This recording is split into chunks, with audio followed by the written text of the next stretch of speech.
Welcome to the Leva podcast, where we cover all things related to being a happy, successful woman, mother, and professional. Our guest today has a story that you absolutely have to hear. It's part fairy tale, part roller coaster, and all perseverance. Joining us today is Deedee Bertrand. Deedee has an incredible story to tell. One of the things that stood out to me upon meeting her for the first time is that she's self-assured, direct, and clear-headed. All of the things I love in a woman. She knows what she wants and she goes after it. I find her inspiring, and I know that you will too.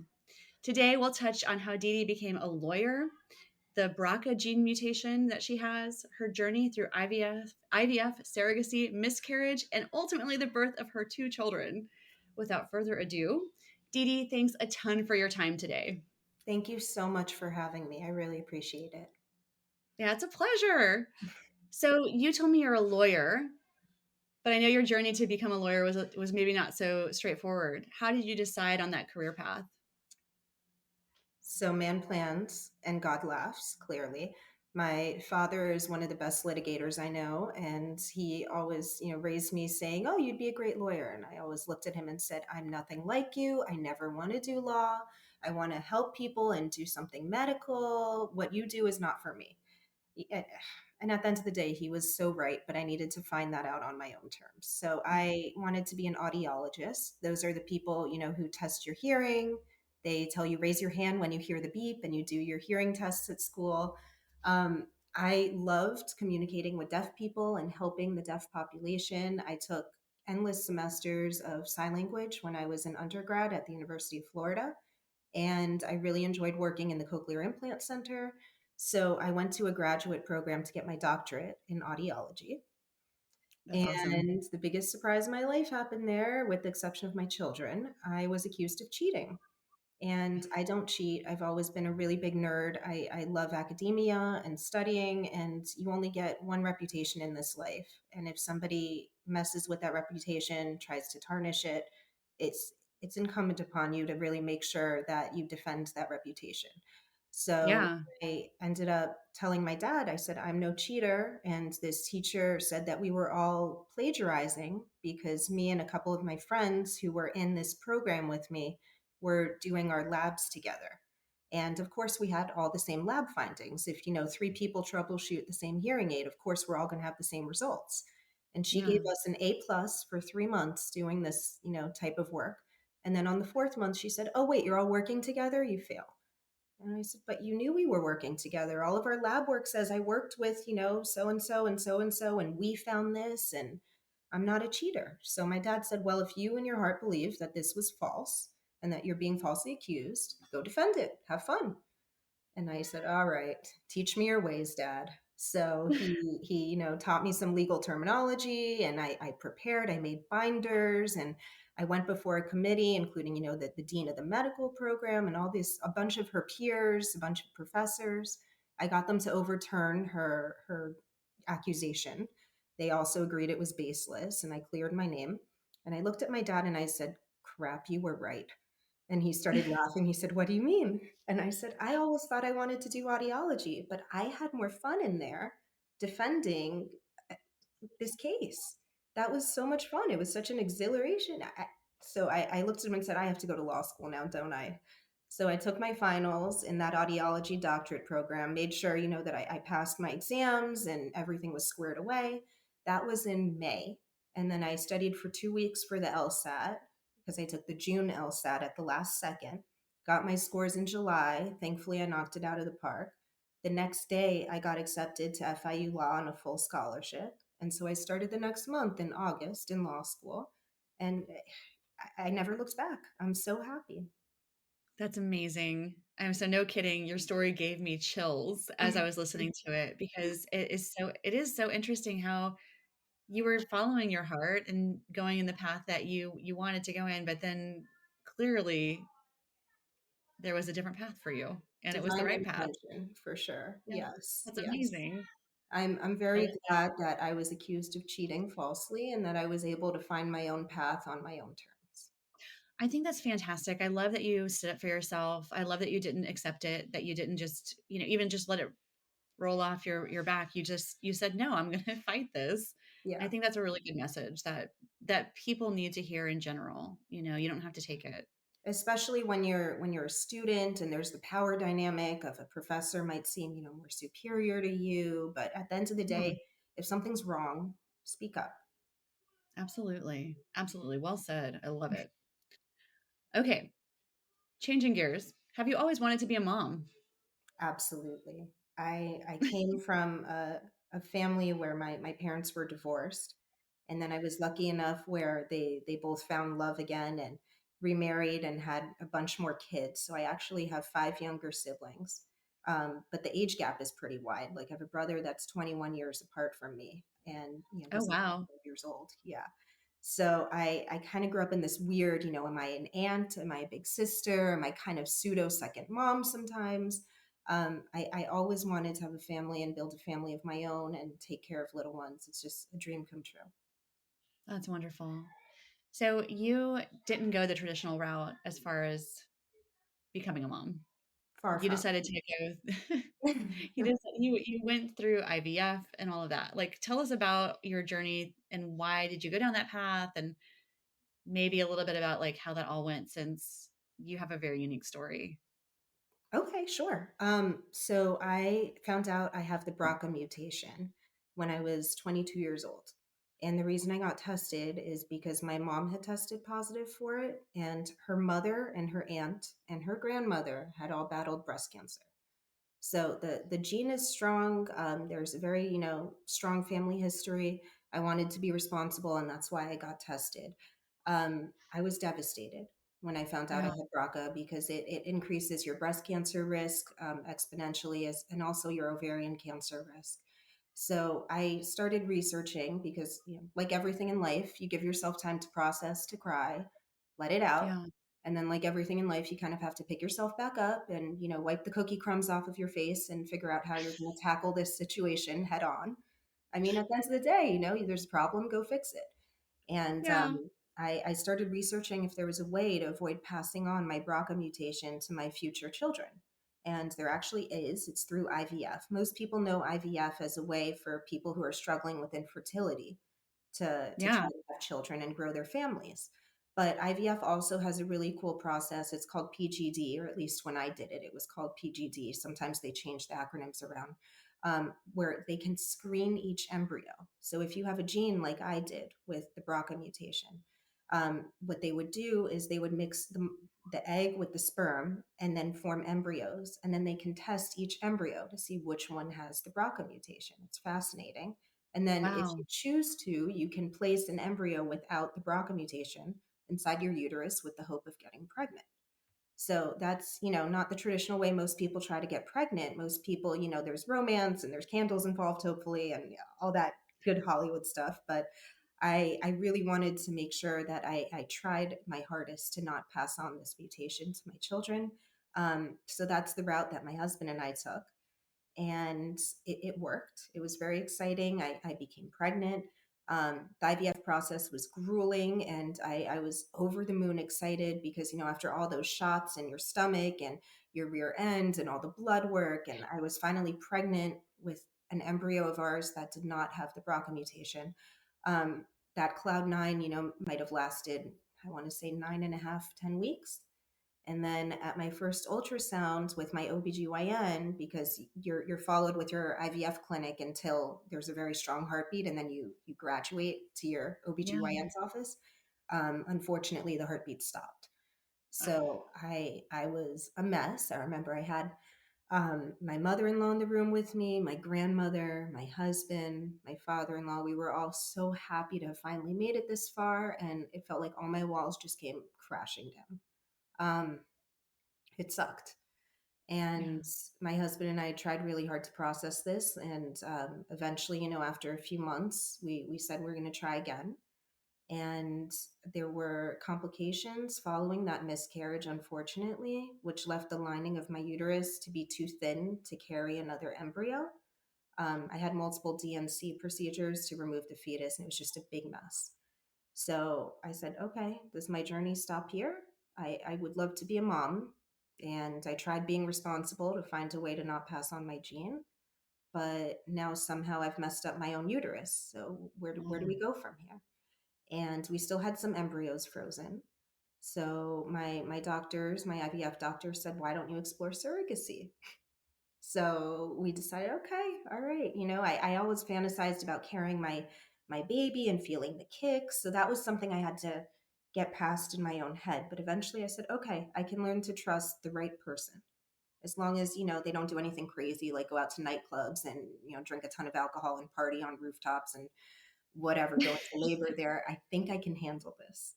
right. So we started searching for a surrogate. It was crazy. Wow.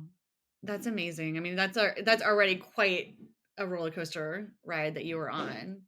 It And was. then I don't know, like first of all, like you meeting you and hearing your story has taught me a lot because I don't know a ton about IVF and I honestly didn't realize that it could be used in this way. And I think that's just Mhm, absolutely incredible that we're living mhm. in a time where we have this technology that can allow us to do these things. That's amazing. I love that.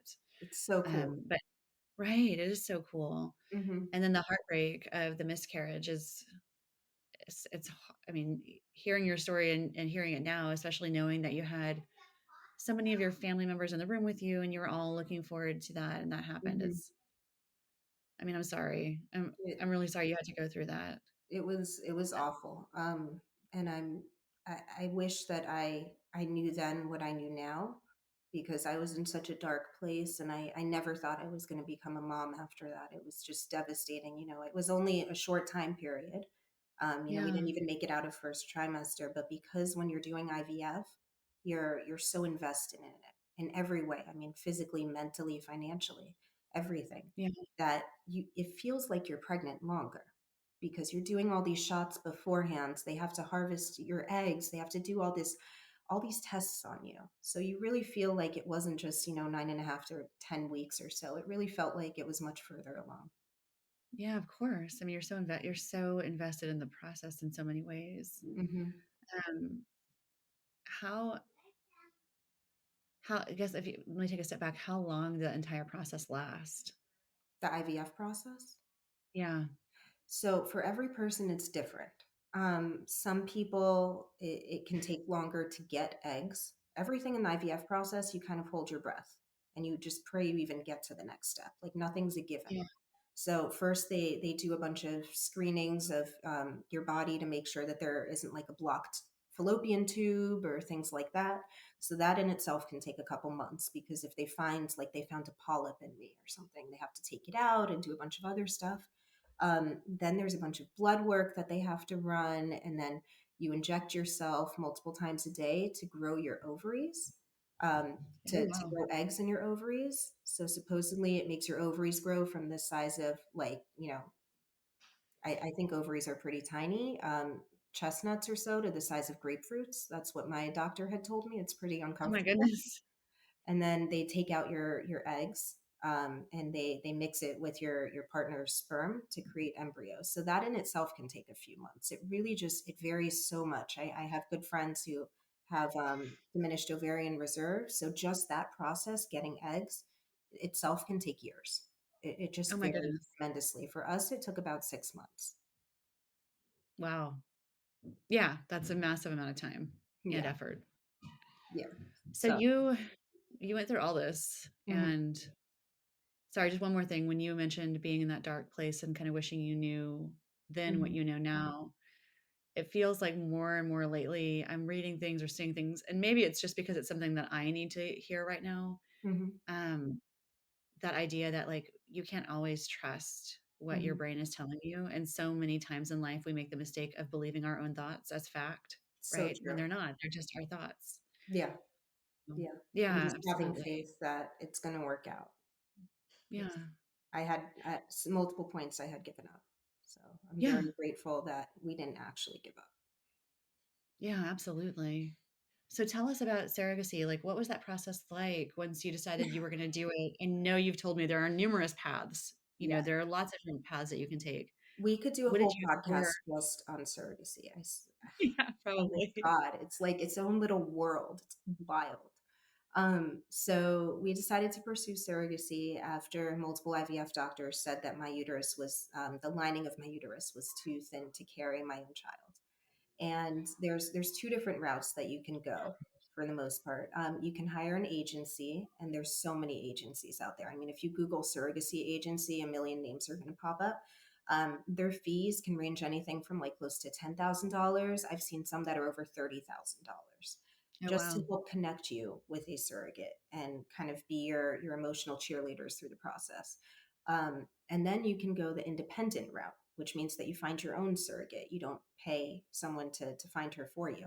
And I figured, okay, I'm going to try the independent route because I don't just have 30 grand sitting around, and Hmm. we'll see, where it goes from there. So there's a bunch of Facebook groups where you can find potential surrogates, and you post about yourself and your family and what you're looking for in a surrogate. And multiple people either comment or message you. A lot of times these surrogates are looking for a post that really speaks to them, that they can identify with. So you try to put as much personal info as you're comfortable in there so they can really get a feel for who you are and get to know you a little and see if they want to reach out and potentially carry your child. Yeah. So we met wonderful women in those groups. We met some not so wonderful ones too, but for the most part, they were wonderful. And we actually had matched. That's what they call it, matching. When you and a surrogate both say, "Okay, I'm in. This is a good match for us." It's called a match.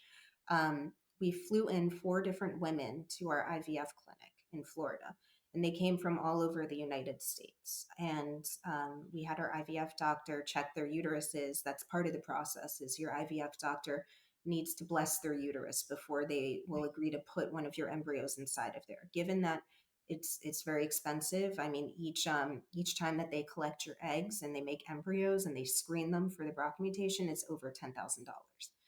Oh So my they want to gosh. make sure that they put it in the most pristine possible situation and a good Yeah. uterus. So they screened all four of our surrogates' uteruses, and unfortunately, all four were medically disqualified. It was so frustrating. I'd be sitting there holding their hands, praying, "Is this it? Is this it?" And our doctors say, "Oh no, look, wait, there's scar tissue from her last C-section, and that would actually implant an embryo's ability to. That would actually prevent an embryo from implanting there." So no, they actually can't. They could probably carry their own child just fine, but if you're gambling with a Yeah. $10,000 embryo, you want the best possible circumstances. So eventually, I bit the bullet, and we hired an agency because it was getting very expensive to keep flying these women down, paying for their hotels, paying for our doctor to check them. And we Yeah. found a newer agency. They were very good, and they found us a surrogate in Idaho. I got to tell you, I had interviewed probably hundreds of women on my own, like from these Facebook groups. My husband was getting a little annoyed with me because every weekend I would have a whole list lined out of, okay, this is so and so, and she's from Georgia, and this is so and so, and she lives in Colorado, and let me tell you all about them. They've birthed three children. This one's birthed two. Da da da. This one's really cool because she actually has family here, so she wants to hang out in Florida for the last trimester. We don't have to fly to her; she'll come here, and I was exhausted. So I was a little jaded by the time that we hired the agency, and they connected me with Alexis. And I got to tell you, I've never felt more at peace with someone so quickly. It was like we already knew each other. It was such a special connection. We were talking. It kind of felt like a blind date. I was a little nervous. We both got on Skype or Zoom together at the time, and we hit it off. We agreed on everything. In surrogacy, it's really important that you ask the right questions up front to determine if someone's going to be a good match for you. Not to get political or anything like that, but some people are very interested in if something is, God forbid, medically wrong with the baby, if the baby has a low chance of survival, if the baby's going to only live for a day or two after being born. Some parents want the option to terminate that pregnancy. Others would never terminate that pregnancy. It's a personal choice, and that's why it's important to talk about it up front and to keep the lines of communication very open. So that's definitely a topic that we covered in our first meeting. My husband and I wanted the option to consider termination. Yeah. We also spoke about travel during pregnancy and how comfortable she would be, coming to Florida and if she would be comfortable having me in the delivery room, because it was really hard for me to wrap my head around that I wouldn't be carrying my own child.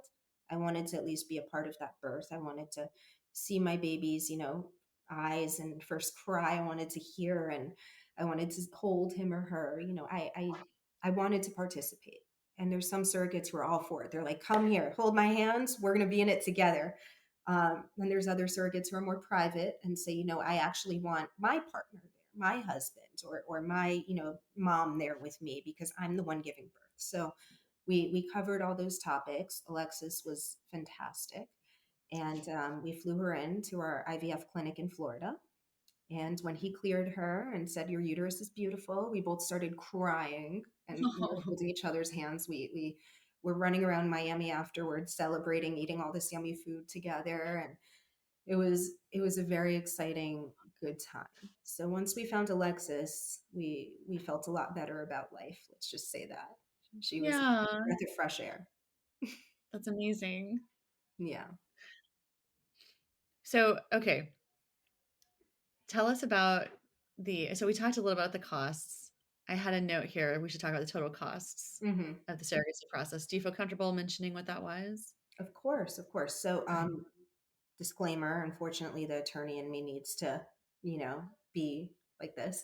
It's different for Yes. everyone. So, it depends what state you're in. It depends on if your insurance covers it. My insurance didn't cover anything, and I think that's pretty common in Florida at least. But there are some states where IVF is covered by some insurance companies. So it really just depends. The agencies, if you hire a surrogacy agency, can range anywhere from 10 to 30,000. And that's just them connecting you with your surrogate. It's not a guarantee that the surrogate's going to deliver to you a live baby. Yeah. That's what was really hard for me to hire an agency, because I'm like, oh my God, I'm throwing 30 grand just like with a prayer that this might Yeah. result in a child. Each time that my IVF clinic collected my eggs, it was about $10,000. And then whenever they would screen them for the BRCA gene, it was probably another, I want to say this was years ago, but I think it was between 6 and 8 thousand. It was a lot. We So it probably all spent adds about up. 10, no, we probably spent close to 100 grand on surrogacy. Um, Wow. and our parents didn't fund this. We funded it. We were both very hardworking young professionals, and it Yeah. was just a prayer and a dream. And we were just hoping and hoping that one day we could grow our family. It was a big Yeah. expense. We didn't travel to Europe or do any of the wild things that our friends at the time were doing, but it was worth every penny. Yeah, absolutely. I mean, $100,000, it's like an education. You're investing in something that's going to be even more important and more significant than anything else you could ever spend your money on. Yeah. So, like, if you're going to spend a lot of money on something, I growing a tried family is the I thing. tried Yeah. rationalizing it as I was lucky enough to get a full scholarship to law school. At that last minute Hail Mary where I, somehow got into law school and started 2 months after or 3 months after taking my audiology finals. So I kind of rationalized it like that. Like if I would have paid for law school, this would have been that. So put it towards Yeah. growing our family. I think that's logical. I tried. I'm sure I would rationalize it the same way. I tried. It's a hard number to stomach, but some people it's less. Like some of my friends, they just did 1 or 2 rounds of IVF, and it was 20 grand or less. So it really Yeah. just varies based on your particular situations. So tell us about what happened with your surrogate in that journey. It was Also not straightforward. It was so wild. So she ended up becoming pregnant with our embryo. It was incredible. I remember um, she flew down again and from Idaho, which is a big trip. And I was holding her hand, and we watched on the screen together when they put our embryo inside of her uterus, and we're both just sitting there praying, praying, praying. We ate a ton of pie afterwards, and we're cuddling on bed, watching chick flicks together, and just hoping and dreaming. She became pregnant. I sent her a huge, thing of chocolates, and we were both so excited. And unfortunately, later she miscarried. It was like, I don't know if it was something wrong with my embryos because I miscarried and then she miscarried. She called me in the middle of the night and she said, "I'm bleeding a lot. And if this were my baby, I'd want to know right away. So I usually don't, bother you in the middle of the night." She would text me about her pregnancy symptoms all day, and it was like we were going through it together. So at that point, we were so close and connected anyway, where when I saw her call in the middle of the night, I like grabbed my phone. And she told me, I'm going to go get checked in the morning and I'll keep you updated. And sure enough, no heartbeat and she was miscarrying. It was really, really sad, especially to watch her go through what I went through. She was much younger than I was, and I just felt like it was a very traumatic experience for her, because even though it wasn't her child, she was still, part of the process, and it was her body, and she was helping us grow this embryo. And it was devastating for us because that was our dream, that was our baby, and another one gone. Yeah. And then shortly thereafter, I found out I was pregnant. Um, How long was it between those moments? um, it was all, honestly, it was such a blur. I want to say Yeah. maybe a week. It Oh, was wow. very close together. I mean, we were still in the grieving process, and I had signed up to get a mastectomy because the BRCA gene, which is associated with breast cancer, um, it's wild. If you choose to do a mastectomy, it takes your breast cancer risk from close to 80% to under 5%. So, they take out all the breast tissue, and it eliminates or close to eliminates your risk of getting breast cancer. And Yeah. I figured, if I'm not carrying my own child, I might as well get this done while she's carrying our child. So that way, when child arrives, I can spend the most possible time with the child without recovering from such a large surgery. So I had signed up to have my mastectomy once we found out she was pregnant. And one business day before my scheduled mastectomy, I said, why haven't I gotten my period? This is so weird. And I finally just, I was on my way to the office, and I said, let me just pee on a stick. Let me see. And it came back positive, and I freaked out. It was a Friday, and my mastectomy was scheduled for that Monday. And I called my surgeons and I said, I don't know if this is real. My body's had a lot of false alarms before, but I think maybe we should explore and see if this is legit. And my surgeon started laughing, said, I'm not doing a mastectomy on you if you're pregnant. Are you kidding me? That's not something I do. No way. Good luck and mazel tov, and let's see how this plays out. And I called her, and she, we were both still grieving over our loss, and we just started crying together. She was like, "Oh my God, okay, so I'm going to cheer you through this pregnancy, and we're going to be through this together."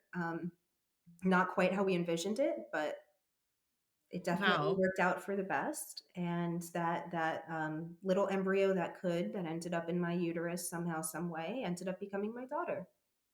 That's amazing. Were you completely shocked that you became pregnant? Completely shocked. I had multiple IVF doctors examine my uterus and tell me that the lining was too thin. My lining, I think my lining was like at a 4.5 or something, and it needs to be at about a 7 for an embryo to safely implant. No matter how many times I wore all these estrogen patches or injected myself with things, nothing worked. It just stayed thin.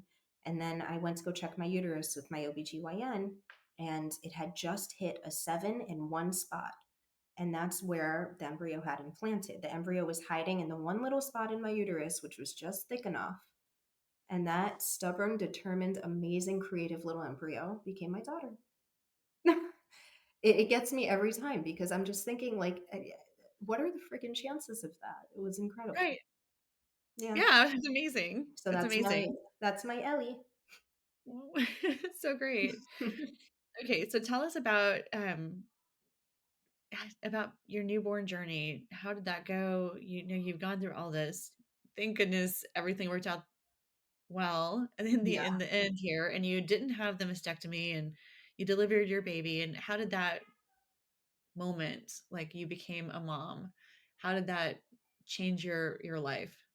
Um, it was definitely incredible. Nothing short of it. My family and I, we went through a really hard time when I was pregnant with my daughter because my grandparents played a big role in raising me, and my grandfather had brain cancer when I was pregnant.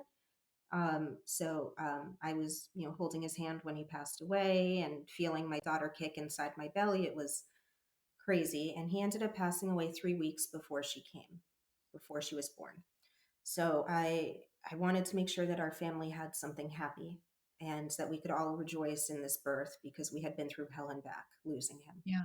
And so I had my grandmother petting my head right next to me after, her husband had just passed 3 weeks ago, wearing his wedding band on her finger, petting my forehead. I had my mom, my dad, my stepmom, one of my sisters was there. My father-in-law was there. It was the most packed delivery room. My husband, of course. it was the most packed delivery room, and when she came out, we all were just, oh my god, like we all screamed, Ellie, it was magical. And the next day, the pandemic was declared a pandemic. My daughter Oh, came out no in 2020. kidding. Yes, yes. So that was an Wow. interesting intro to motherhood. Yeah. Yeah, Holy cow, that's amazing. Well, thank goodness it was, like, the day before. Like, you were able exactly. to have everyone. If she came one day later, no one could have been in there with me. Maybe my husband could have snuck in, but I couldn't have had my grandma and both sets of our parents and my stepmom and my sister. It was so special to be able to share that moment with everybody. Before we went through all the hell of trying to, bring a child into this world, I always envisioned just my husband and being very private. But it was Yeah. such a blessing to be able to share that happiness with everyone who had been through all the crap with us. Like Yeah. they were there during that first ultrasound when we found out there was no more heartbeat. They were there when I was crying because our surrogate miscarried, and they met a bunch of our surrogates who we flew in. It was like we were all on this journey together, even though I was the one that was pushing the child out. It was our baby. So Yeah. it was beautiful. That's incredible. Oh my gosh, wow. Like, you know, I don't know.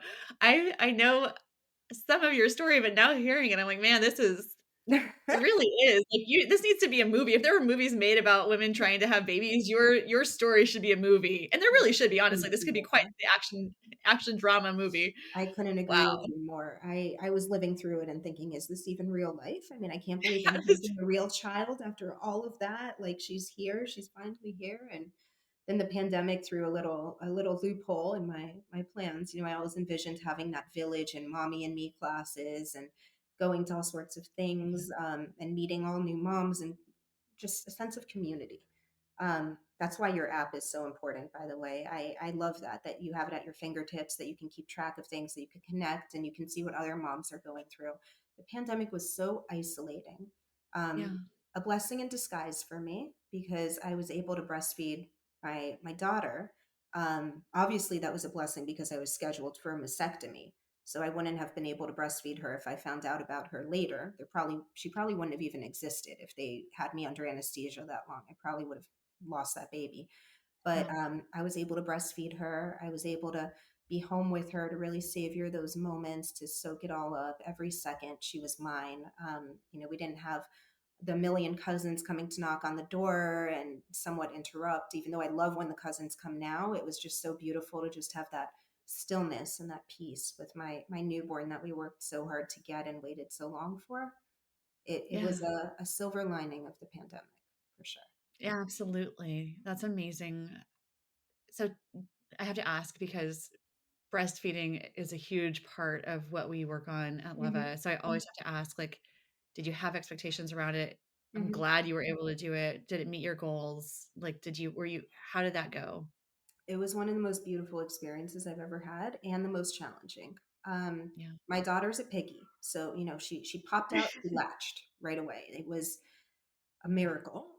She was hungry, she ate, she was a very chunky baby. She always wanted to eat. That was the easy part. But I did get mastitis twice with each child. I have two children, and that was horrific. It hurts like hell. Your breast gets rock hard. It's painful. It can develop into all sorts of problems, which could potentially be life threatening. Um, that part was very difficult. I remember soaking, in an Epsom salt, trying to get out clogs and whatnot. But because I didn't have to go into the office during the pandemic, I really was able to breastfeed her a lot longer than I thought I would. I envisioned before, man plans, God laughs, that I would be pumping at the office, get a little mini fridge, store my milk in there, and then zoom home and get her another bottle. It was so nice to not have that stress, and to be able to just nurse her whenever she needed it, whenever she was home. I got her on some form of a schedule. I didn't nurse her on demand, but if she Mhm. was hungry, I was there. And I was able to Yeah. deviate from that schedule. And, it wasn't like there was not enough milk left for her. Um, I had a ton of those. What were those cookies? I'll send you the link. There were so many cookies that I tried, the lactation cookies, and then I started making my own, and they're Oh, so cool. good, and I think they really help. My That's milk awesome. production just exploded after that. Yeah, please send the recipe, like, a good cookie's a good cookie, I'll eat it even though I'm not breastfeeding, I I and was I'll on board. share it, of course. I finished breastfeeding and I was still craving those cookies and I had ordered them. So I was able to nurse both children for 13 months each. And That's that made awesome, me really wow. happy. I Congrats. my son would not take a bottle. So that was more challenging. And if I was back in the office full swing, I wouldn't have been able to nurse him that long. I'm very grateful I Yeah. could do that. Wow, that's amazing.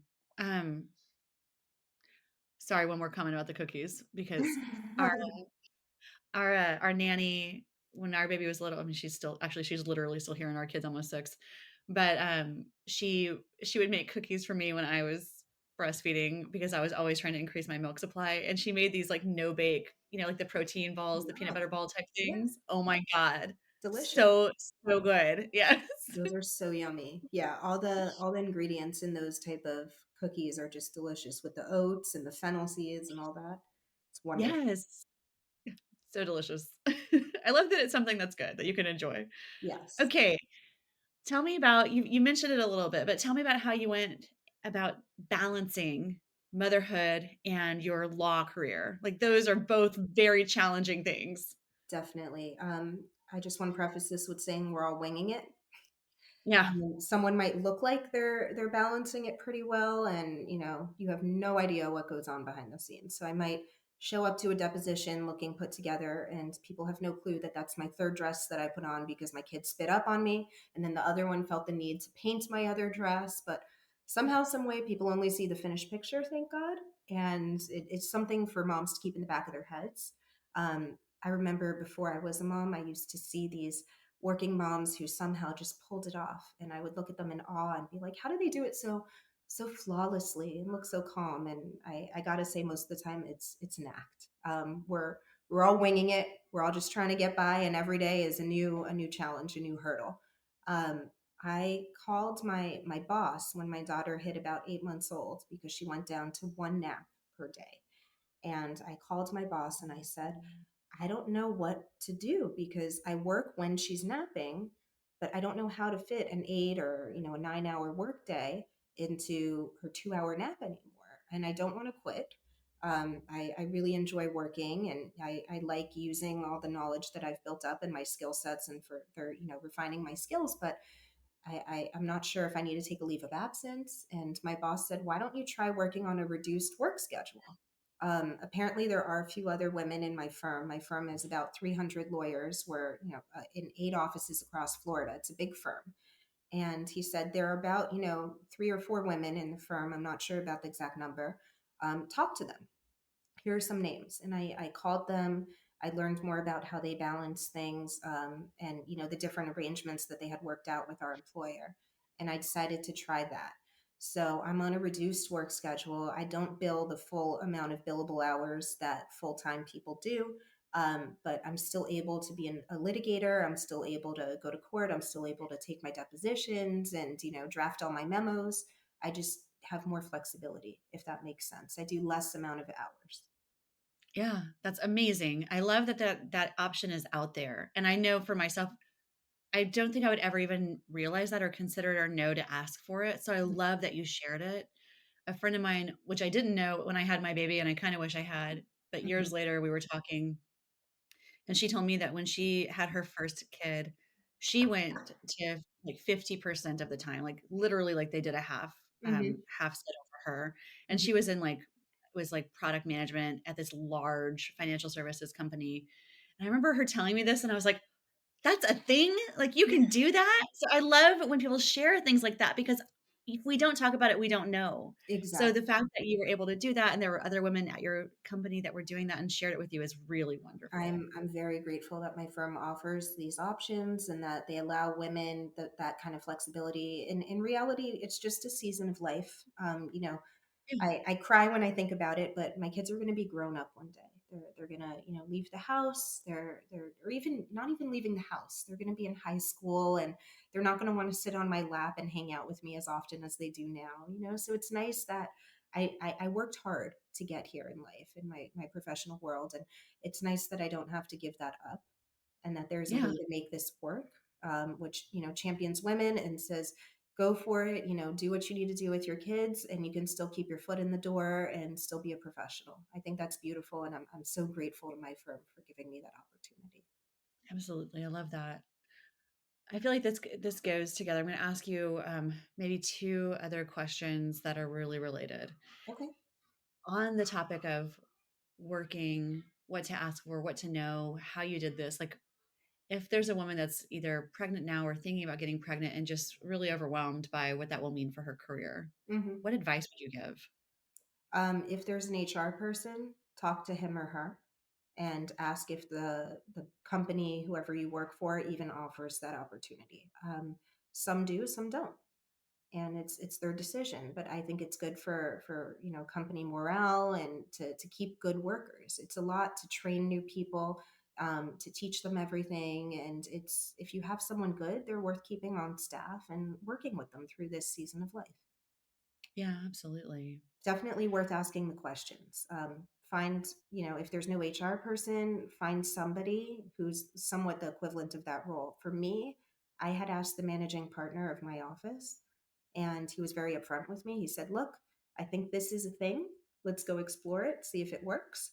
I'm always busy. I always have a ton of work, and I know that there's the hope, and it's on my side too. I would like to increase my hours once both of my children are in school and slowly try to get back to full time.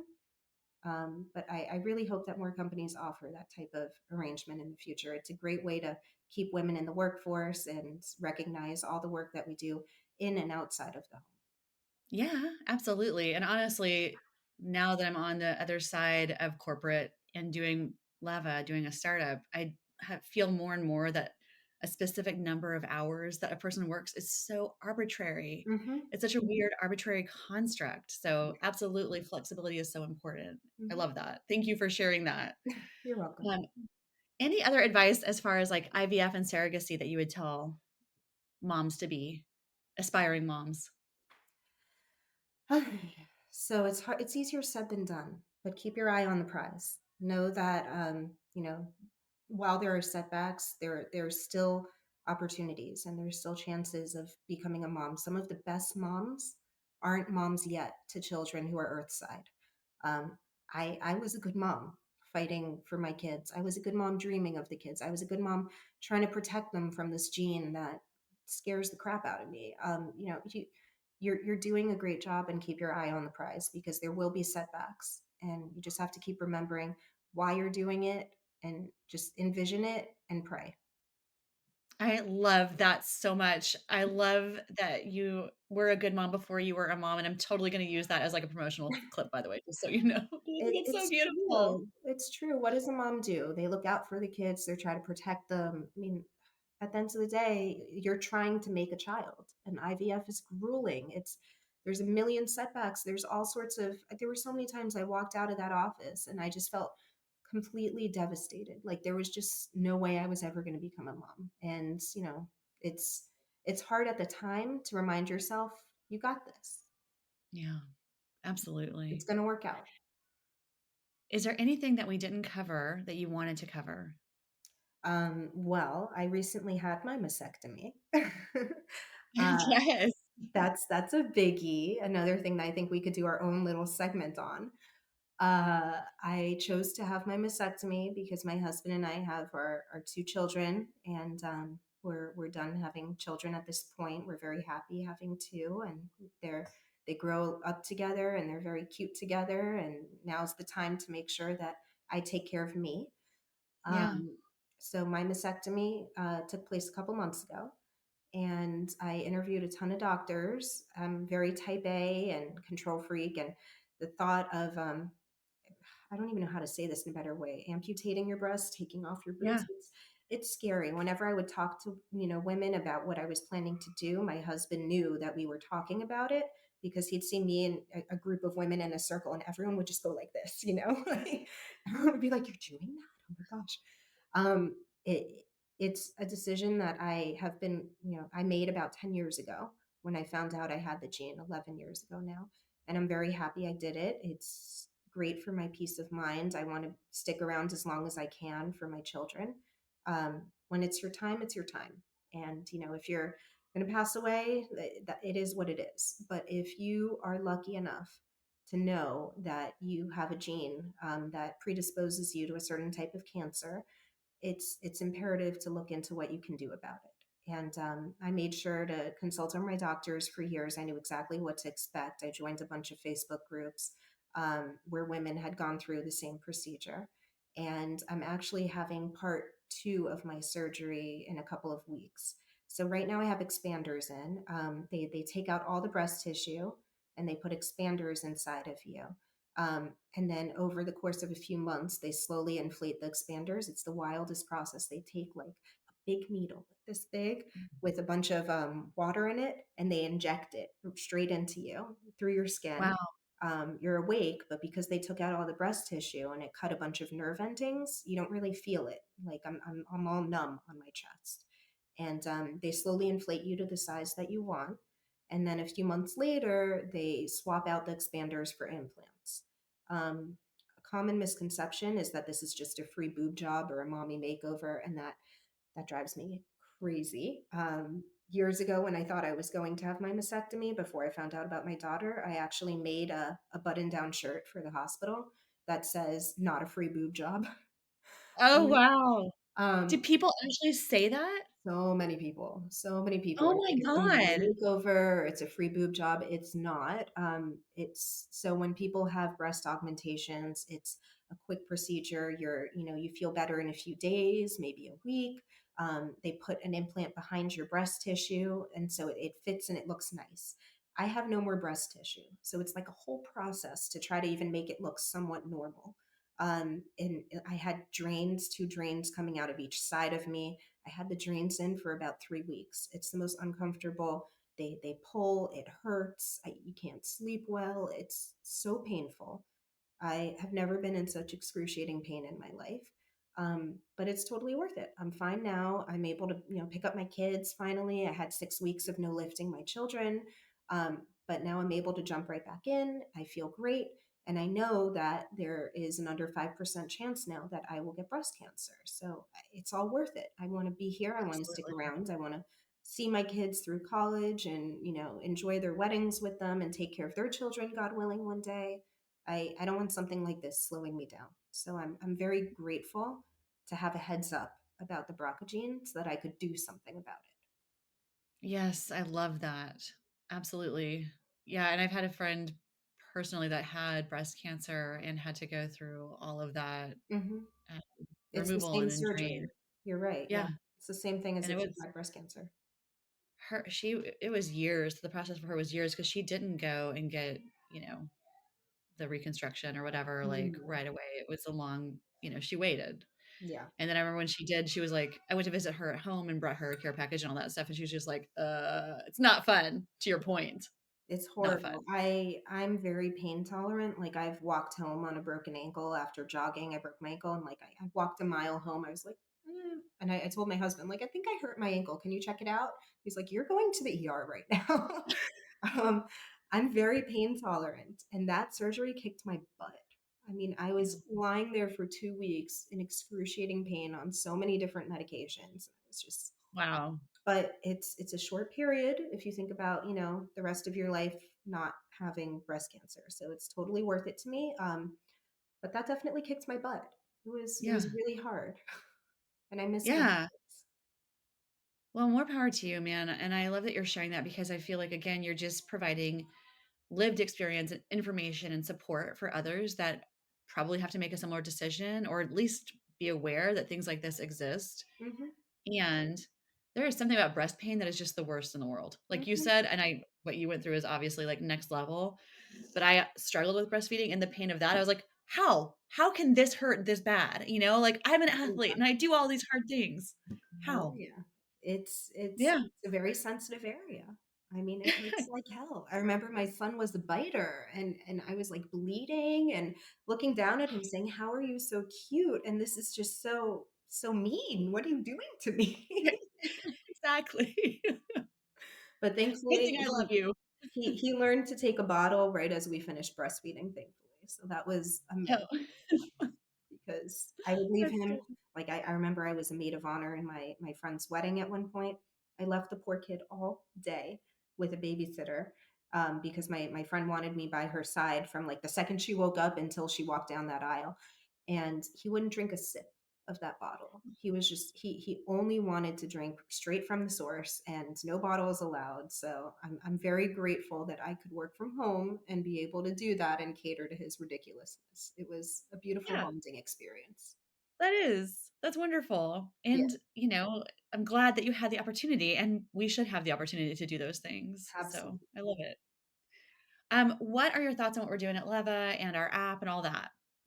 When I became a mommy, it was right when the pandemic hit. And I am so grateful that your app even exists, because I remember thinking I was in like this daze. I was exhausted. I was up all night breastfeeding. I never knew which side I had started with, how long they had nursed on each side. I didn't know, how to juggle anything. And I remember the pediatrician would ask me questions like, well, when was the last time they had a dirty diaper? When was the last time that they pooped, and are they drinking enough, and I remember thinking, oh god, I should write this down. So I love that it offers tracking, but also it connects you to a community. You can learn about things, you can meditate, anything that you need, it's at your fingertips. And as a mom, it's critical that you have that kind of a resource. It really is.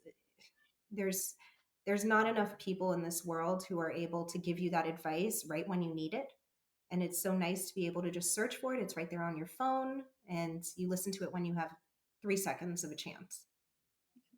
Awesome. Thank you. I love that. Very well said. That's exactly what we're trying to do. I You really guys are doing appreciate it. great. I love it. I wish that I had known about it years ago when I had my daughter, because it would have certainly helped keep my brain straight. Yeah. Yeah, I know. Same. Same. I feel the same way. So Well, I'm we I'm just pay it excited that we forward. get to Thank you for do what? doing it. You're just paying it Oh, yeah. forward. All right. Thank you so much. Thank Um, you. Thank you all for joining us for our podcast. Don't forget to recommend Leva to all of the new moms in your life. It's available on the Apple Store and the Google Play Store. Leva provides a holistic support system for new moms every step of the way. With our app, you have access to guided conversations, one on one coaching, hundreds of scientifically backed articles and videos that answer your questions at any hour of the day or night, and mindfulness meditations to help you with any postpartum depression, anxiety, or milk supply issues you may be experiencing. On top of that, you can track your baby's milestones as well as your breast milk production, bottles and diaper counts, and so much more. Check it out. And thank you for joining us today. Thank you. Yeah, my pleasure.